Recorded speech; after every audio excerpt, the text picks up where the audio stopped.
week's parsha, we have the meeting.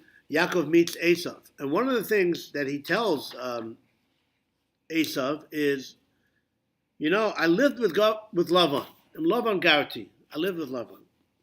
So Rashi tells us what he was saying was that if you take the word Garti, I lived with, I sojourned.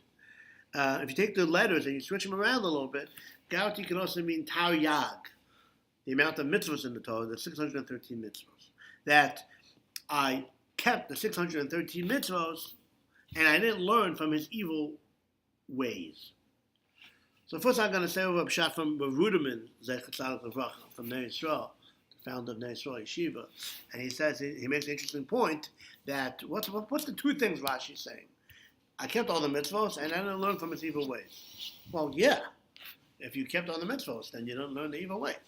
If you learn from him evil ways, then you didn't keep the mitzvahs. What are the two statements? So with Ruderman, I would imagine the Bali Musar, they all say this. You see from Rashi's telling us a message that a person can keep all the mitzvahs in the Torah, but still learn evil ways from a person.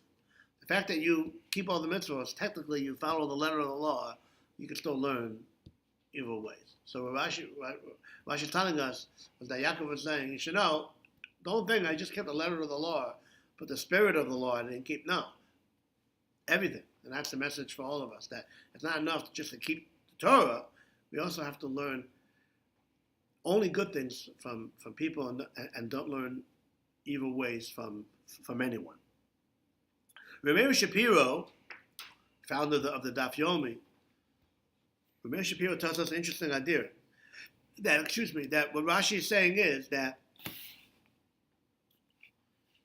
I'm going to preface his vart with a Mishnah in Pikei Avos. Ezo Chacham, who is a wise man? He who learns from all mankind. It doesn't say most of mankind, it says all mankind. What do you learn from bad people? What do you learn from wicked people? So the simple shot is that you learn what not to do. That's what you learn from bad people. But maybe you don't have to say that. Maybe even the bad things that they do, you can still learn something from the bad things that they do.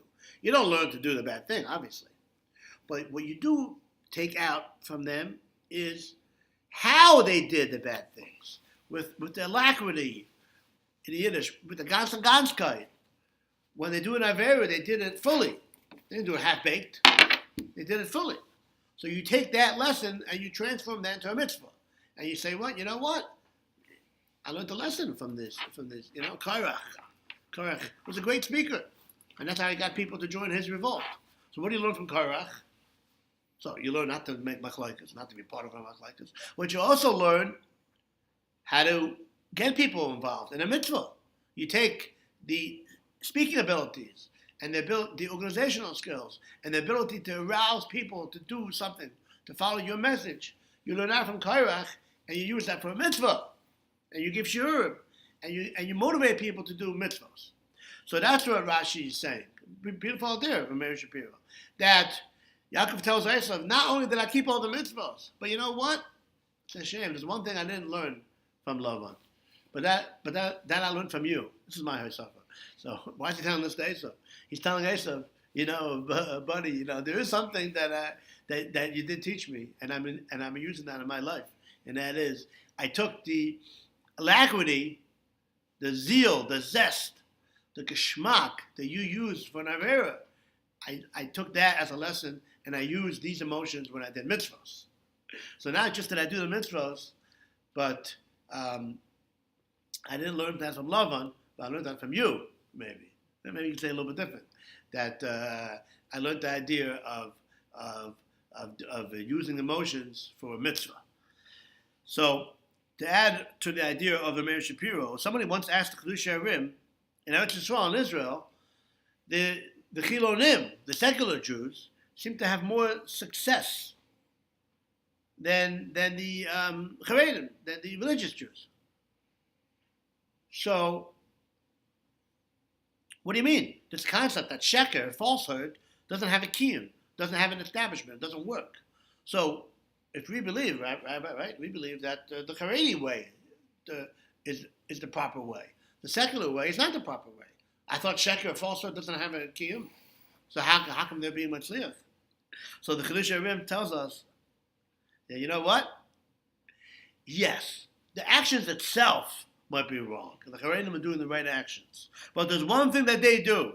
When they do their sheker, when they do their falsehood, they do it be'emes u'v'tomim, v'tamimistic. They do it with truth. They think that they have the right mahalach, and they do it properly.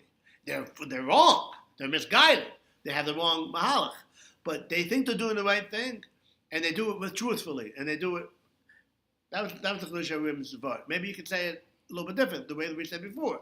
That they might do the wrong thing, but they do it with zest and with zeal. The Charedim, they're doing the right thing, but they're not doing it be'emes. They're not doing it with truth. And therefore, that's why it doesn't have a kiyum. But again, maybe you could say, like Omer Shapiro, that this is what the answer would be. Yes, it is sheker, but you know what? There is some emes into it, and that is what they do they do it with the proper way. The Charedim, maybe they do the right thing, but if they don't do it with the proper zest and zeal and geschmack and enthusiasm that the other people do, then maybe it's not going to have a kiyum because it's lacking the proper way to do something. It's not enough to just do the right thing. You have to do it the right way also. So that's something that we learn out of over here. We have to do the mitzvahs. We have to do it with the enthusiasm and with the geschmack.